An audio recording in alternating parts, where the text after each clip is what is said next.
In this movie, Everyone's going to die. Stephanie is a college student who is having recurring nightmares about an incident that happened with her grandmother in 1968 at the Skyview Hotel when her and her boyfriend went to the grand opening.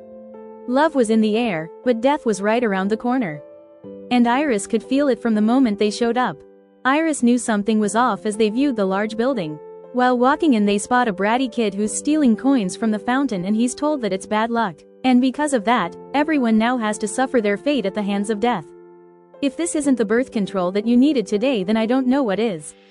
Where is this child's parents? She hears the song Ring of Fire play on the radio on the valet's stand and gets an eerie feeling. Death is about to make a move. The signs start to form everywhere and she's nervous.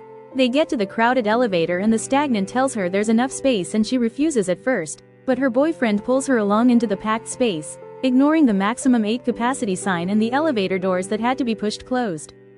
They get upstairs to the fancy dining room, and it turns out their reservation wasn't reserved after all.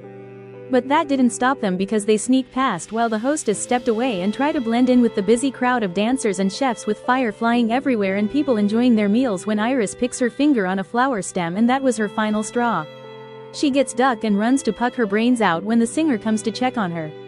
She asked Issues how far along she is.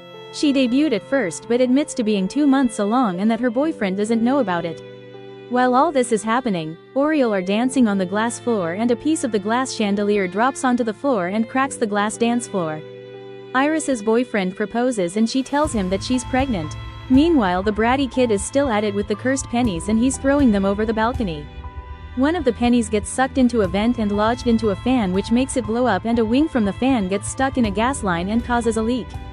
Everyone is still dancing and having a good time while the beams below them are popping and breaking and the floor is continuing to crack. Iris senses death is coming, and boom! Everyone falls through the glass floor to their doom, including her beloved boyfriend. People wasted no time getting out of there and running every which way to try to get to an exit, and some are dropping from the building like flies.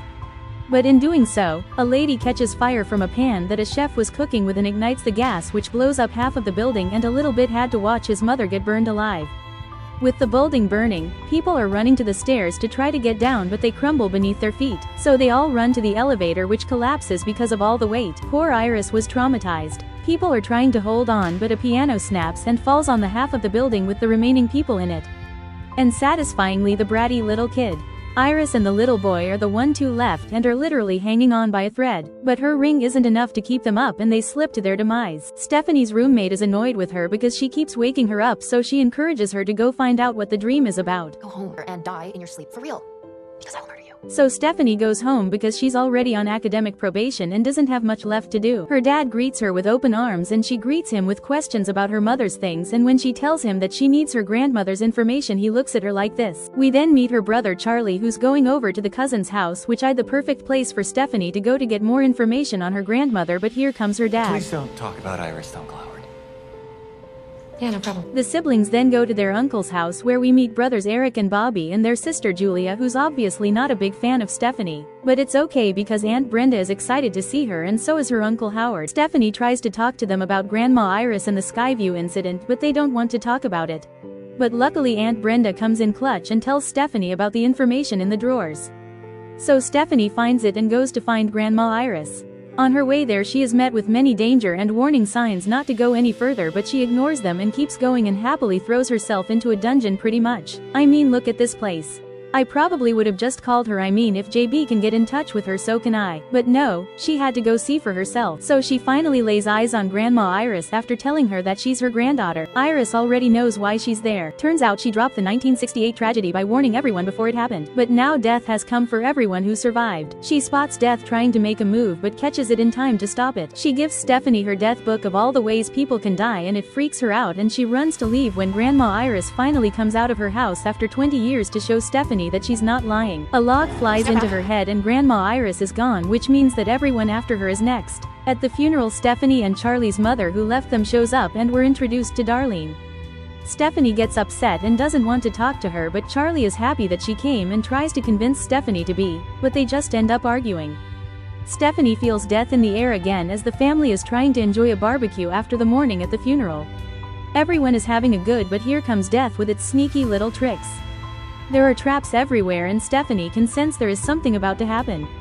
She goes through her grandmother's death book and sees her family and realizes that death is about to make another move. Meanwhile, everyone is having fun and playing games like they didn't just come from a funeral when Bobby falls through the trampoline, which causes a glass to be knocked over with a broken shard of glass in and sticking up in the grass. Death is coming and Stephanie can feel it in the air when the picture frame breaks and a glass. So she rushes over to the house all worried, but her mother already spotted the rake trap and moved the rake to a secure place, right? Or so she thought. Turns out the baker that the rakes were in held a water hose that Aunt Brenda accidentally turned on by knocking over a beer can, which caused the rakes to shake. Poor Uncle Howard, excited to see his niece, runs over to hug her and steps on the shard of glass that was left from the cup that got knocked over during the Jenga game. He thinks he's fine, but he falls back into the ground, and unfortunately the water hose made the rakes fall over and turn on the lawnmower, which plows right onto Uncle Howard's face, and he's gone. A traumatized Stephanie tries to explain to the family what's going on, but they don't believe her. Paranoid, she drags her brother out of bed to go check on her cousin Eric, whose tattoo shop burned down the night before. Turns out he just got caught up but made it out safely due to his leather jacket. Still had us on edge with that scene, if you know you know. But Eric doesn't believe Stephanie and thinks she's just paranoid, so he starts to mock her and shows off his branding from the fire. Just when he's sticking it to her, Julia is fighting for her life while the inevitable happens when Julia is crushed by the garbage truck. So the family is really in belief now, but it doesn't make sense that Julia dies next instead of Eric. It all starts to come together when it is my fault. Eric isn't Howard's biological son. Brenda reveals that Eric isn't Howard's son, and Eric doesn't like it. Who's my real dad? This scene had me rolling. Oh, Jared Benbury? What is this, why you always wanted to play catch? So the family hatch a plan to figure out how they can stop death before it takes the rest of them. They figure out that if Julia is gone, then Bobby is the next one to go. Stephanie tells Bobby that he should stay back because it's not safe for him outside, but Bobby is not with that, and fuck that. So they plan to go find JB, who's helped others in their situation, in hopes that he can help them, but not before. What? Gotta love a little sibling rivalry. So they go to the hospital and find JB, and the first thing he says is, "So, which one of you is next?"